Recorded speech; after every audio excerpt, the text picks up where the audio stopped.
Truth Espresso, episode 207. Face it, we all would rather sleep in this morning. That's why God gave us espresso, to kickstart our zombified corpses into hyperdrive. And now, giving your mind and soul the morning shot of truth it craves.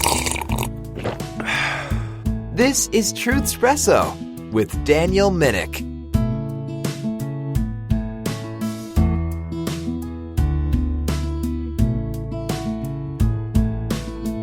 Well, hey there, friend, foe, family, or lurker alike listening to this episode of Truth Espresso. Welcome. I am your host, Daniel Minnick, and I have here with me my sweet, beautiful wife and co-host, Chelsea.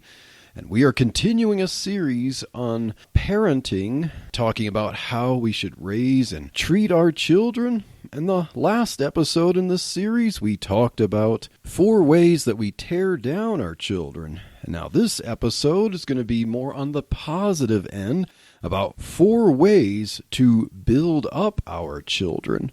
These are positive things that we can do as parents to help our children lead happy, healthy lives in our home. So, sweetheart, ready to talk about ways to build up our children with me? Yes, this will be a more positive episode, so this will definitely be more fun. Let's just think about, why would we want to build up our children? Why is that an important part of parenting? Well, I think it's important to keep in mind just what are children? Why did God give us this task of parenting? How God created the family structure. The family structure is a biblical structure. It is something that God designed. It's not an accident of nature. And so we know that there's purpose in this, and we know that God's intention is for parents to be an example and to raise children, then ultimately to become parents themselves and have children, grandchildren, and so on. Sweetheart, could we talk a little bit about the biblical view of parenting? Might be a little bit different from the way society might view children, especially today's society. Yes, I think that's one of the main pillars of our society that's been crumbling, is the pillar of family and what that means and how God designed it from the beginning. And we can see in Genesis, God designed Adam and Eve, a male and female, to marry and to be fruitful and multiply, to have children. And that was a blessing. So children are seen as a blessing in that first biblical example of marriage and procreation. And this is the exact opposite of what we see in society today, where we're seeing that a family unit is basically any way you want to call it a family. You could have a animal instead of a child. Like, you consider your furry animals your kids. And I mean, not that there's anything wrong with having pets and, caring for them, of course, but they're at a different level than an actual human being. Yeah, didn't we see a month or so ago, or at the mall, we saw probably a dating couple that had a dog in what looked like a baby carriage. Like treating dogs like babies, Yeah, that was a little bit extreme. I think it's interesting. I mean, just even the aspect of how God created people for connection. After God made all the animals and he made Adam, he's like, there's something still missing here. That Adam needed someone to connect with, that connection piece of it. And to me, that's kind of showing God's heart for us, even as humans, that he wants that connection with us and that relationship with us. And it's just so in contrast to what our society fosters, praises, and even practices. Today's society says that independence is strength and isolation is healthy, and that's how we're going to get through different sicknesses going around. Which I think society's understanding of independence is really not independence. It's more like dependence on the powers that be and independence from family and other things like that. But yeah. Yeah. And I think if we look at how God created relationships, that the husband, wife coming together, their faith and trust in Christ and the procreation process, that family unit is actually what gives strength and it gives unity. It promotes health. It gives like a solid structure. And I just think it's so sad that we've strayed so far away from that. And I mean, we see so many consequences from that pillar. Yes, just definitely. Yeah, it's definitely the way God designed things. Like, yes, we recognize individuality, individual rights and stuff because each one of us is a whole human being. But God also has the institution of the family, a husband, father, wife, mother, and children. That's the way God designed things. So along with that is how God would instruct us as parents to think about our children, their roles, and how do we help them with their roles as children as they grow up to become unchildren, adults. Yeah, they develop into yes the adulthood. Yeah. Yeah, you said that God tells us that children are a blessing. We've past episodes mentioned the verse from Psalms. Man, I forgot. Yeah. Psalm, was it 127? Yes. I'm trying to remember. We've read that quite a few times. I got to remember the reference to it, that children are a blessing from the Lord. The fruit of the womb is his reward.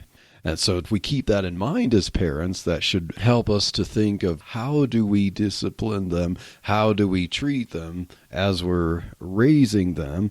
And keeping in mind, as children are a blessing, I want to mention John chapter 16 and verse 21. And it's kind of interesting. It's almost like this verse is stuck in there where Jesus is talking to his disciples about preparing for persecution and stuff. But then it's like, oh, he brings up something that's like this beautiful verse about childbearing and stuff because he's talking about the pain of persecution, and it's like a travail, kind of like labor pains. But Jesus gives the example, a woman when she is in travail hath sorrow because her hour is come, but as soon as she is delivered of the child, she remembereth no more the anguish for joy, because of joy that a man is born into the world.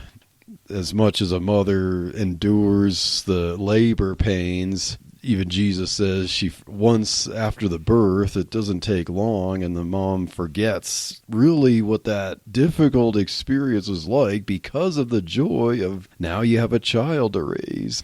I always think that is so interesting because it's true. Yeah. And I know we were talking about that recently, babe, where it's like, even with some of the struggles I had in pregnancy or delivery, it's like, I just don't remember. Like, my body doesn't remember that. And so then I think that's how God made women. Mm-hmm. And this verse proves that. That's how women desire to have more children. Because if you remembered all that pain and difficulty to its fullest extent, then you would never have any more children. So I think it's just amazing how detailed God is and how he made us, and that it is going to be painful. That's part of the sin's curse, but at the same time, he allows us to kind of forget some of that so we would go on and have more children. Definitely, sweetheart, and that's what this is all about. And so that kind of brings us into building up our children. So the first way to build up our children, and these all start with the letter C, so thank you, sweetheart, for coming up with these notes. The first one is to cherish our children. And each of these points for building up our children, we should always think about that these are daily things we should do with our children. It's not like once a year, cherish your children and so on. This is something that we have to keep in mind to do every day. So every day we need to demonstrate to our children that we cherish them. We need to show them multiple times a day that we truly love them and value them. And part of cherishing children is to listen to what they have to say, listen to their needs, understand their needs. Now, the way a young child might express a need, it might not always make sense to an adult, but we need to regard the fact that this is the way a child thinks and think of it as precious and not just get annoyed by it. So yes, cherish our children, demonstrate it every day. So I have an example of how this can look in a way that would not be showing your child love. So an example would be if you're on your phone scrolling through Facebook or sending text messages or emails or whatever, you're concentrating on your phone or computer, and then your child is trying to tell you about their day at school and how there was a kid who pushed him and was teasing him that his pants were a little bit too short or something.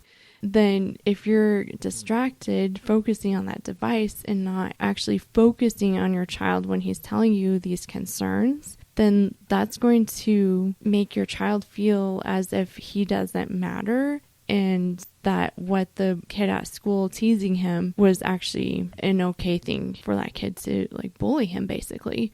And that's not what we want. So we have to put our devices down. We have to actively, again, listen and show that we are there for our children. And they know that. They know if we're distracted. They know if we're just saying, yeah, okay. And not actively listening, and that shuts them down. Yeah. So it's so hard to do this, but I mean, all of these are important, but one of the important things to do is to make sure your child does feel valued and seen and loved. It's like what is core to them and their development and how they are going to enter into adulthood. And definitely, because if we cut them off, if we're, as you mentioned, like parents sitting on the couch scrolling through their phones and not wanting to be disturbed when their children have a need, and if we think, oh, well, that's not a real need, so don't interrupt me, then that's going to shut them down. And parents, if you don't want your children to grow up to be callous narcissists, then you need to cherish your children. Be prepared to put the phone down or whatever it is that's distracting you from interacting with your children, listening to your children and cherishing them. And sometimes, you might be doing something that really is important, but can you break it up into multiple little segments, so that you can pay attention to your children? Maybe if it's something that takes 15 minutes to do, maybe you could do 5 minutes here and there when you happen to find the time when your kids are distracted playing something. But if they need you, be prepared to cherish them by putting it down and interacting with them. I think of the example as of this recording yesterday or even this morning where our one daughter likes to pretend to be in a wedding. Now, she doesn't completely understand what a wedding's all about. She kind of thinks it's just a party where you get dressed up and everything's just beautiful and formal, and she likes to do the drop the petals. So she was recently a flower girl yes. in my younger sister's wedding. So this is kind of her role-playing theme right now. So she wants to pretend to be the bride. She wears a little kind of veil and stuff, and then has me drop the petals. Or I'm pretending to drop the petals around, or carry a pillow with a hair thing as a ring on it and stuff. I mean, there could be times when she wants me to play house with her, which involves 5-minute days. Let's go sleep, get up, go eat something, now go back to sleep and stuff. But just sometimes I might feel like I don't have much energy, but I'm going to do it with her because that's going to make her happy. She needs that. So that's you're so sweet, sir. That's cherishing your children. Okay, so the best part of her doing the pretend weddings was when you walked her down Oh. the kitchen aisle. That melted your heart when I had like lock arms with her and walked down the kitchen wedding aisle. Oh, that was so sweet. Yeah.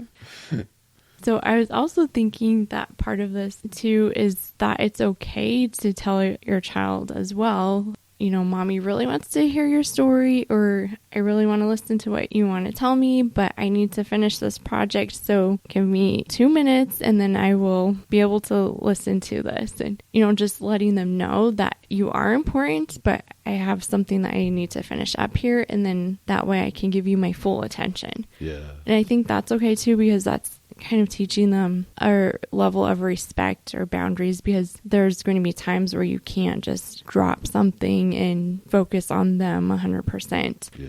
100% of the time. Yes, definitely. Yeah.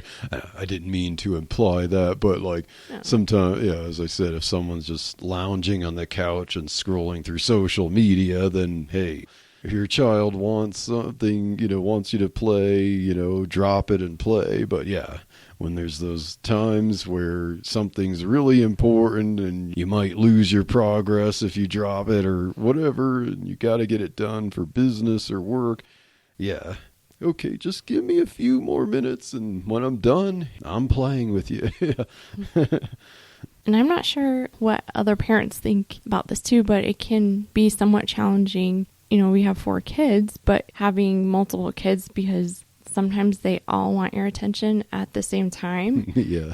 And so trying to figure out, okay, let me help your brother with school, and then I will help you with this. And I try not to dismiss them, but at the same time, let them know, like, okay, there are 3 other kids here too that I have to make sure I'm paying attention to or helping them with stuff. And so it's definitely not an easy thing to do, but something that we have to, again, just be aware of and work at. Definitely. It's all about doing the best you can whatever situation, knowing that you're not the one who's the bottleneck because of an intentional neglect. So I have a verse, or 2 verses actually, a passage of 2 verses for this first point of cherishing your children, because in the King James it actually has the word cherish in it. So 1 Thessalonians chapter 2, verses 7 through 8, the Apostle Paul's giving an example of his and his companions' conduct, their ministry toward the Thessalonian church, and how they treat him. Like Paul at sometimes had to be direct and harsh with people, but he talked about how they treated the Thessalonians. And he said, "But we were gentle among you, even as a nurse or a nursing mother cherisheth her children. So, being affectionately desirous of you, we were willing to have imparted unto you not the gospel of God only, but also our own souls, because you were dear unto us." So it's kind of demonstrating the Apostle Paul is like, we treated you like a nursing mother cherishes her young children. And so, yeah, that's an example of how parents should cherish their children. And that also seems to demonstrate if parents are cherishing their children the way they should be, that's how they can teach and communicate things that children need to know. So Paul's saying, by our cherishing you as nursing mothers cherish their young children, we imparted to you the gospel, and we imparted to you our very souls, for your edification. Oh, that's a really cool verse to have with that point. Hi, I'm Sharon Wilharm, host of All God's Women podcast and internationally syndicated radio show. I'd love to invite you to join me as we bring to life the stories of women in the Bible and discover their relevance for our lives today. Listen at allgodswomen.com, your favorite podcast platform, or at christianpodcastcommunity.org. So our second point here is the word calm. So another way we can build up our children is to be calm. So having a calm tone of voice, having calm behavior, and also our response should be calm. This helps to prevent damage, especially emotional damage, but it also teaches our children how they themselves can remain calm. So having our calmness in tense situations kind of helps bring stability to our children. And I don't know if you notice sometimes if either of you, that was not how I needed it. Me, myself, and I. Yeah, wow. So if either of us are stressed, or if an alarm goes off in the house, and if we show any signs of being stressed or worried about it, then our kids, like, their anxiety and worry go up even more. And it's hard to do, but something that helps is if we remain calm and use our calm voice and say, okay, that's just a test alarm. It's okay. We're going to go do this. We'll change the battery, or, just remaining calm. That kind of helps bring the level down of everyone. And that's kind of our role as parents, is that we need to be that kind of rod for them of setting the tone. And I think that's kind of what I was thinking with this point, was just making sure, like, our whole being is demonstrating calmness to them, because that helps our children learn how to be calm and not overly angry or stressed. Or I definitely say this is a very difficult thing. It takes practice and training and thought, because it can be hard to be calm when the immediate reaction that you're tempted to do is not to be calm. It's to express anger or to express, like, fear. Because if parents are angry, the kids get flustered. If the parents express worry in such a way that it's like they're not in control of the situation, the children are going to get terrified. They need the parents to be as you said, that rod there. And especially, in situations, if your children do something that annoy you or something, the first reaction that might want to come out immediately is to yell at them or get angry. But as we've said in previous episodes about being quick to hear, slow to wrath, what helps you to be calm is to pause and think, because if you react quickly, the quickest reaction is going to result in the wrongest reaction. So you have to pause and think, take a deep breath, and then you're more likely to be calm for the situation. And yes, children need stability and calm treatment. Now, I think we should probably insert a what if thing in here as well, because a lot of times it is hard to be calm and we don't respond in a calm way. And I think that that's where we shouldn't expect perfection from ourselves, which is hard. We're going to mess it up lots of times. And I think that our kids need to see that we're not perfect, because we're not. But also, like, how we handle our imperfection. So earlier tonight, I was getting grumpy with one of my kids, and I'm like, oh, I'm just getting so grumpy.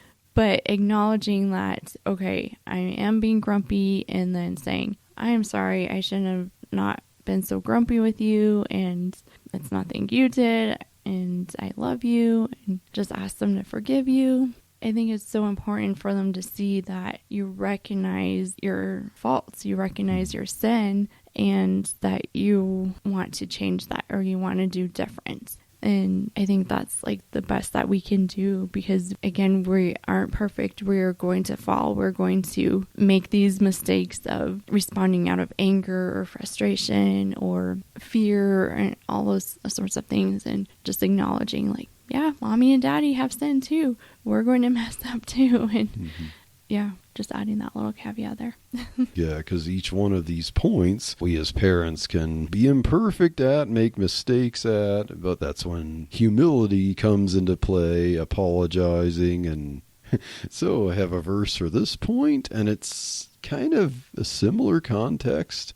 It's somewhat similar to the previous point, except that it seems to be more about calmness than cherishing. But Isaiah 66 verse 13, and the context is similar because Jesus was telling his disciples about facing persecution, but knowing that once the persecution's done, it turns from sorrow and difficulty to kind of like the joy, like the birth of a child. And then the mother is comforting the child. So Isaiah 66 verse 13, God says, "As one whom his mother comforteth, so will I comfort you, and ye shall be comforted in Jerusalem." And so getting through that travail, the remnant finally gets blessed as if being birthed from labor pains, and then there's all this joy and comfort. The mother puts the child on her chest and can speak peacefully to the child. So after that, there's calmness. And so a parent, like a mother, will comfort her children, and that's what children need, is comfort. That's a cool way to think of being calm with our children, is that calmness brings comfort to them. Because I remember different adults when we were growing up, when they would get angry and explosive. And it didn't have to be dramatic necessarily, but just that raised tone of voice or things like that, it made you as a child get intense and want to hide and be scared and stuff. It didn't bring you comfort. It brought fear. And so I think that this is a cool verse of showing like, okay, but God wants to comfort us, and he does comfort us. And that's what a mother or a father should do. We should bring comfort to our children. And one way to do that is by being calm. So that's kind of a cool picture in that verse. I like that. Okay, so I've got trivia for you tonight. Whoa, I did pretty well last time. Let's see if I could do it this time. Yeah, good job. That was fun. Okay, so who had the most children in the Bible? Oh, wow. This is a tough one. Yeah. Let's see. So Jacob had 12 children. Trying to think who had more than 12 children, if anyone. Let's say King Solomon had many wives. I don't know how many children he had with them. Right. But I can't think of anyone who had more than the 12, so I'll go with Jacob, but I'm probably wrong about that. So yeah, it's interesting. Solomon had 700 wives and 300 concubines, but the Bible only mentions one son. Rehoboam, yeah. And 2 daughters. And yeah, I would have thought Solomon with all those wives and concubines, but actually recorded as having the most children in the Bible was Rehoboam. So Rehoboam. Yeah. Okay. He had 18 wives and 60 concubines. And then it mentions 28 sons and 60 daughters. Oh, wow. 88 kids. Yikes. So, wow, that's even more than... There's someone in Greek mythology, I think it was like King Hestius or something. I'm trying to remember where he had like 50 daughters or something, but King Rehoboam had even more than that. Huh? I'm trying to remember. I probably have the name wrong there, but there's some king in Greek mythology that had 50 daughters. Yeah, I don't remember. Sorry. Yeah. That's a lot of girls. Oh, wow. So, yeah. And a lot of boys, too. Yeah. Wow. So, yeah, I missed that one. But, yeah, we thought Solomon, but Solomon's son, wow, with fewer wives and concubines, had a lot more children than Solomon did. So if anyone ever gives us a hard time about having 4 kids and that's a large family, we can just say, well, at least we're not like Rehoboam, who had 88 kids. Yeah, whoa. How many baseball teams can you make of that? Yeah. That's too much math at a late hour. Well, good attempt at that. That was an interesting one. Nice. Another good trivia that now I know more today than I did yesterday about the Bible. Now, let's go on to point number 3, the third way that we can build up our children, and that is to be consistent. Have a good consistency of how we raise our children. Consistency can come with several aspects. So consistency is perhaps one of the hardest aspects for building up our children because it takes constant work. but it is definitely essential. So being consistent and fair and not making promises that you don't or can't keep. So being consistent would be also being consistent with your word, being consistent with, especially if you have more than one child, not showing favoritism, not picking one child as your favorite over the other. Now, I know in Bible times where you had the firstborn with firstborn inheritance and promises, there might be the temptation of parents to be more favorite with their firstborn, but the Bible does not encourage that, other than the inheritance that they get for carrying on the family name. You don't treat younger children with disdain or less love than with your firstborn. And an example of that we see is Jacob giving his son Joseph, the youngest at the time, the coat of many colors, and that led to some problems with Joseph's brothers there. But Yes, favoritism in children does not end well. It creates jealousy and conflict and rebellion. It's just not a good place to head. And it is amazing how many families we know, have been a part of, or have seen, where that's a huge issue. And it's something that's it may be hard to see when you're in the middle of it. And then you are able to get away from it. And then you're like, oh, wow, there was a lot of favoritism going on, and no wonder this brought conflict into the family. And yeah, so it's just something that may not always be apparent, but something to always be mindful of, because you don't want to fall into that trap of favoritism or not being consistent or fair. And being consistent and being fair doesn't necessarily mean that you treat your children exactly the same as if they're the same individual, because each children is unique, so they might have their own different interests. Some might struggle in certain school subjects or excel in them more than others, so they might need different levels of attention for some subjects, but we're talking about the way you treat them as your children, as less love. We don't want to love any children less, but we want to cater to each of them as they need and take into account their specific needs with the same amount of love. So I know it's kind of a sad case, but I do know of a case where favoritism was pretty extreme, and the youngest boy was favored and the older girl was not looked upon in a consistent or fair or loving way. So the boy got to pretty much do anything. He was spoiled rotten, basically. He got his own dog, his parents bought him a car, and then the older girl, she had to work for everything and was basically on her own.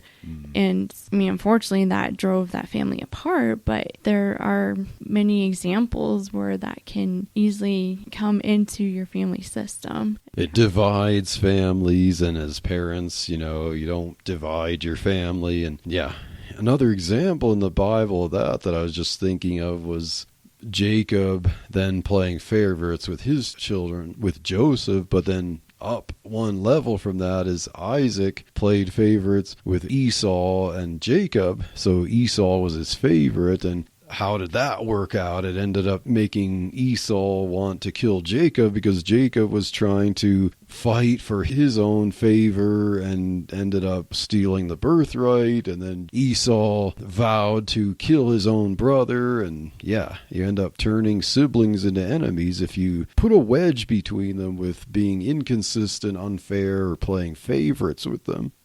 Yeah, it's yet another point where you have to be aware daily, being consistent, being fair, avoiding the temptation of playing favorites is something that you have to work on every day.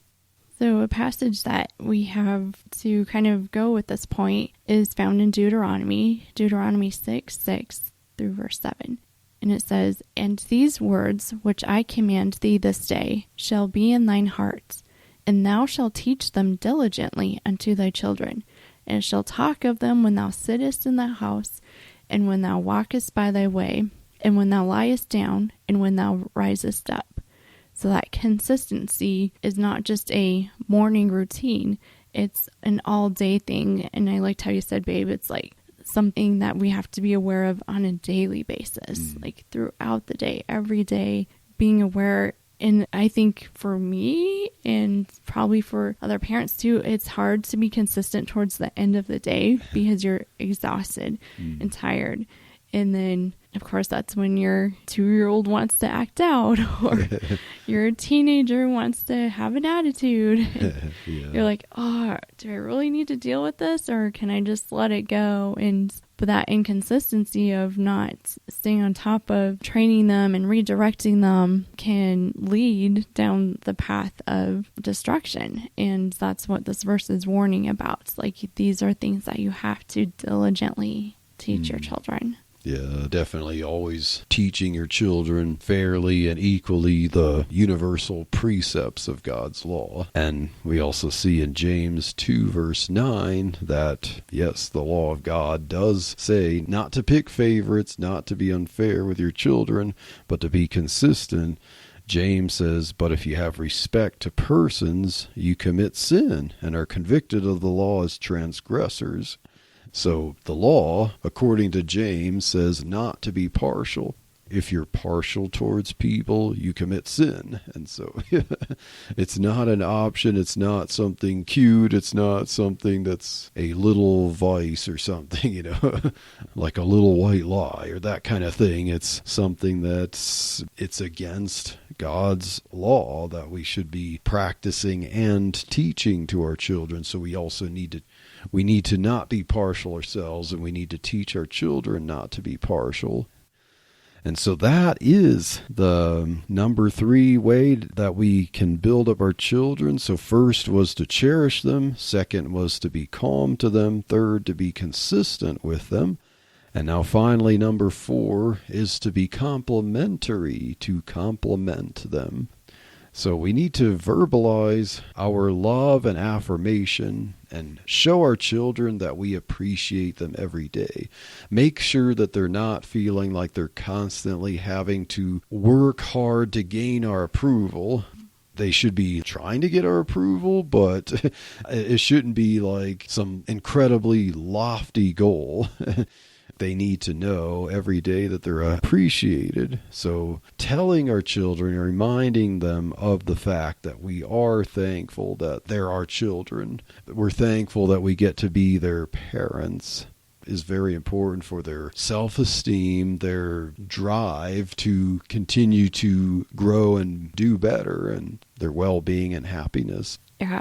If I had to rank any of these, I would say that this one is the most important.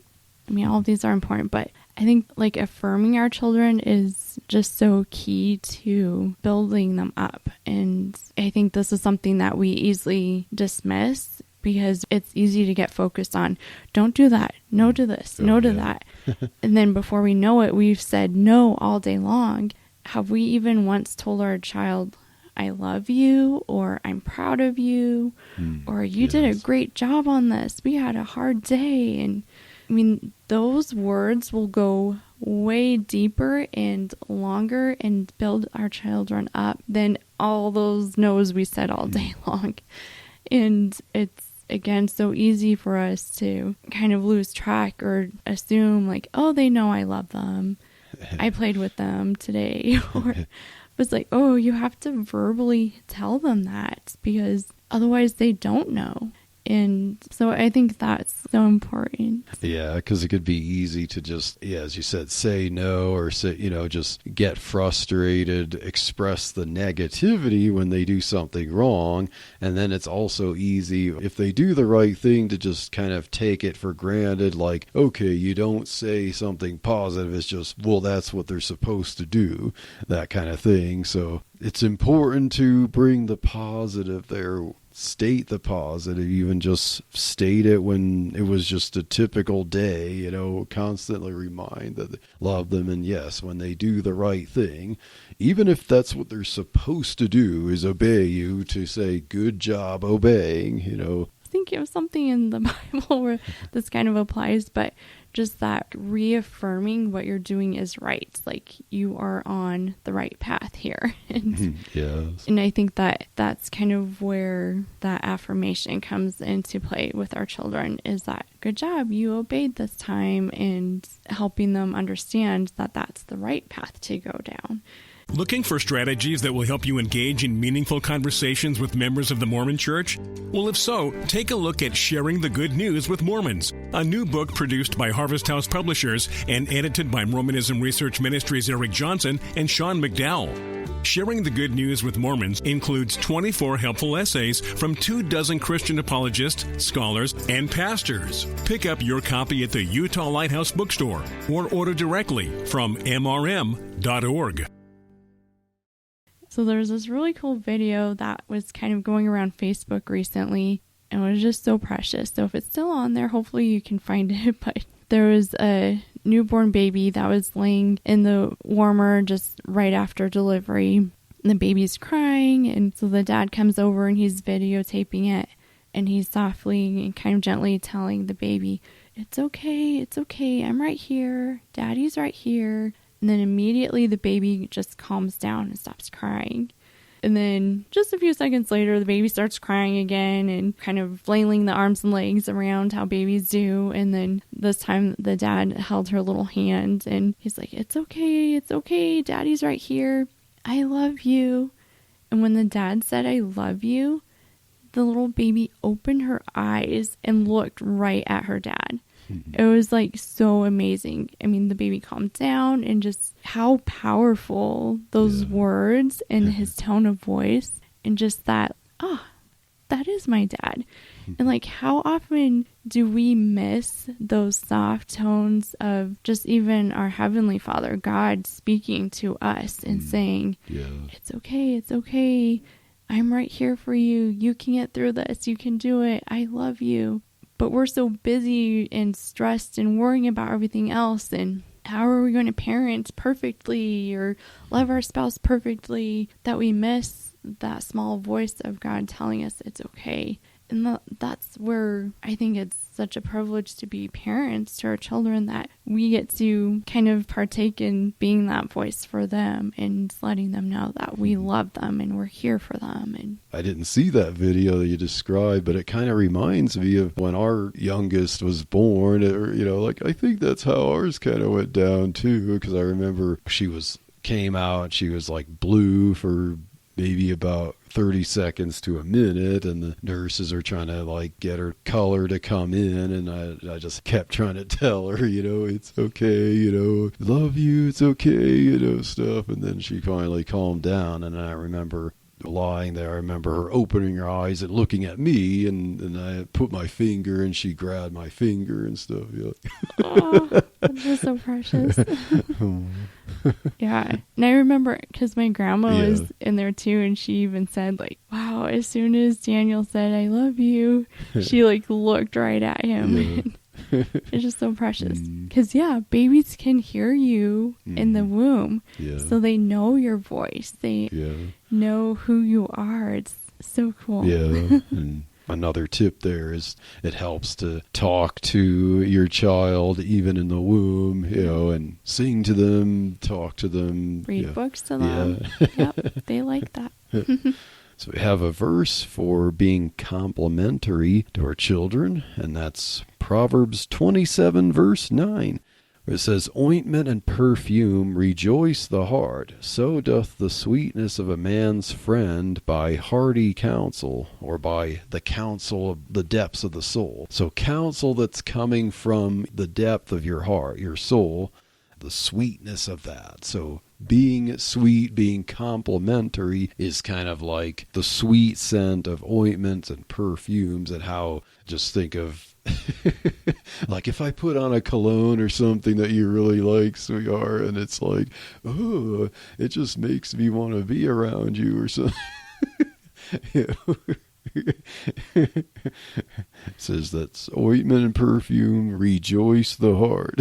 So that's kind of like the way your words can smell good to children if you are complimentary to them. I don't remember what parenting book I read this in, but I know that there's a recommendation in one of these books that we have. It says that for every negative word you use with your child, that you should say at least 5 positive words for them. So that can be kind of hard on those rougher days. Like if you have had to say no, or that's not nice, or we don't do that, any kind of negative thing, those can add up quickly. Yeah. So you say that 30 times in a day, somehow you're supposed to fit in 150 affirming words to counterbalance that. Yeah.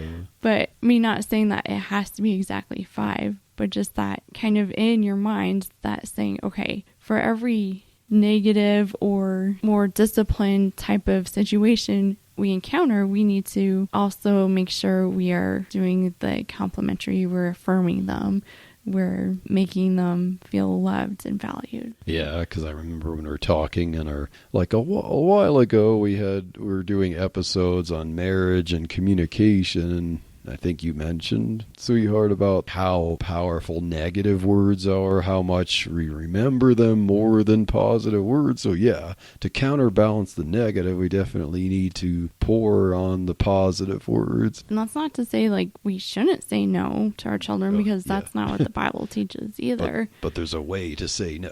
Yeah. Yeah. This was a fun episode. Oh yeah. But also kind of like, yikes, I've got a lot of work to do. Yeah, that's what I'm thinking too.